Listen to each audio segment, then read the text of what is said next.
Welcome to Game Theater's Outlast special. Spooktacular. It's our really quick highlight review show for this scary game we played. Yeah. For our critical celebration Of theater criticism. Yeah. I'm Jess. This is Andrew. Hi. Rob. Christian. Woohoo! Was it scary? I don't play horror games that often, but the jump scares were very spooky. Okay.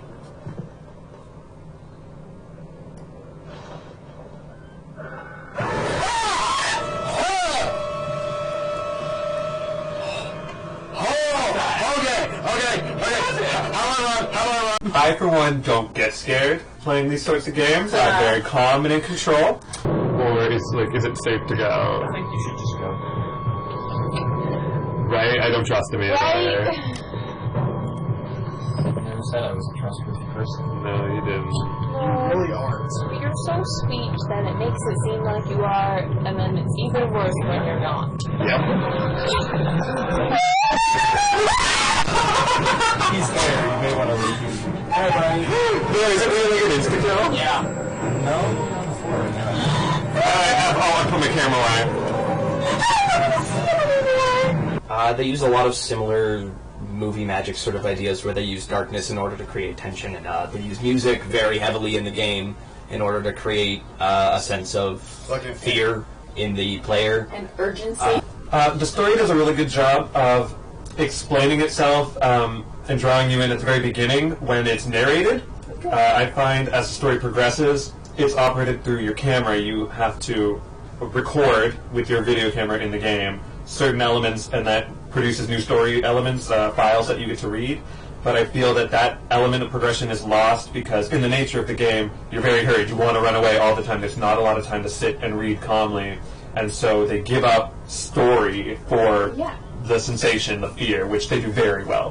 What did you guys think of the graphics, the rendering? I loved it, honestly. Like, it wasn't like the top tier graphics that a lot of people would expect. Like, for example, like the blood, especially in the bathrooms, it looked a bit choppy to me. Choppy? But then that's kind of forgiven because you look at how much detail is put into the character work and all the other stuff that you can move around in the environment, and that looked really pretty and really nice and detailed. Especially with what we were saying about the doctor and how he had all these details that a lot of people wouldn't necessarily put into their character. And do you guys think the gore added to the experience of the horror? I prefer, personally, gore in moderation, just, enough to give you that gut-wrenching feeling of something seriously wrong here. And when you get hit with it at every corner and you start to see the same repeated, we saw the same hand in different toilets. It becomes a little much that you become desensitized to it quicker than normally you would want to be. So, horror games have kind of taken off recently with the influx of Five Nights at Freddy's. What do you think this game is trying to say? It's very visceral. They're moving away from the psychological. I feel like it's almost, we want to deliver on a promise, something you won't forget, something you can't escape from. Your mind doesn't get to pick the happy ending because it's presented very brutally in front of you. Yeah, I think it's kind of a throwback to more classic kind of horror, in the very grindhouse. Definitely felt like Doom. Yeah, no combat. It's kind of why a lot of people like the Saw movies. And what do you think of the fact that you can't kill anything? There's I love that. Yeah? That made it. This guy's a news reporter. He doesn't have skills to fight off hordes and hordes of these things. And from the use of sound in the game, you're not hearing the vocals of the character, but you can hear the fastness and the breathing and the noises that the character makes. You can tell that he's really just not prepared for this kind of situation. As a player and not the character, I find the lack of combat took away my sense of control. Like, I wasn't in charge of my own destiny, because if something came at me, there was nothing I could do. I had to run. I couldn't stand and fight. I couldn't take out the threat. It was always going to be there chasing. It's like being at the bottom of the food chain. And I think there have been many games that do use this sort of type of system where you can't fight the things that are coming after you. Some Silent Hill games have done that. Other games have also done that. But this game, I think, tries to change that up, because, you know, a lot of complaints with those kinds of games is that it gets stale after a while, where you're just going from sequence where you're walking to sequence where you're running away to another sequence where you're walking until you find a person to run away from. This changes it because it gives you new things to try and work around. Voice acting in this game was really, really top-notch. Whoever was directing the game really knew what to do with their actors, and they had a great delivery. And the breathing, especially, that just made the game even more real. There were points when running away from one of the characters chasing you, I worried that if I did hide, they would still hear me breathing because the breathing was so heavy. That's the point. Also, Jess, notice the music stopped. Yeah. You're happy now, right? Little face.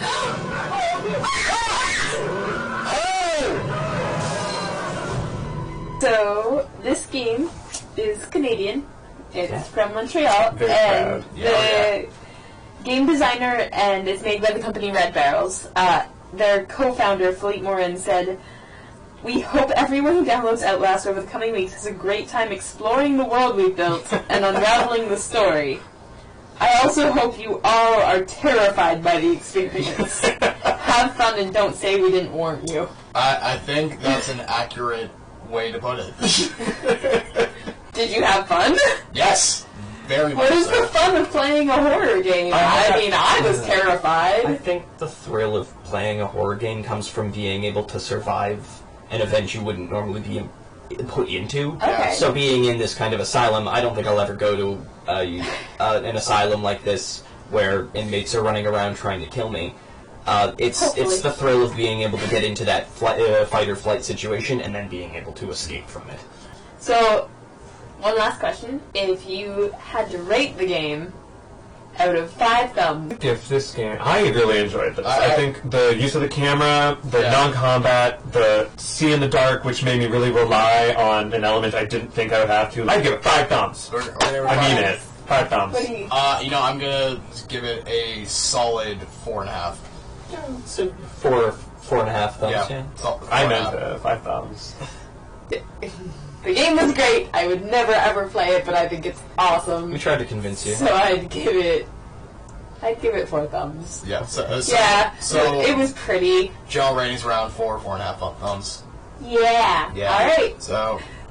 Thanks everyone for watching our review clip show of Outlast. I hope you're enjoying my fright and terror. And we'll see you next time. Bye. Bye.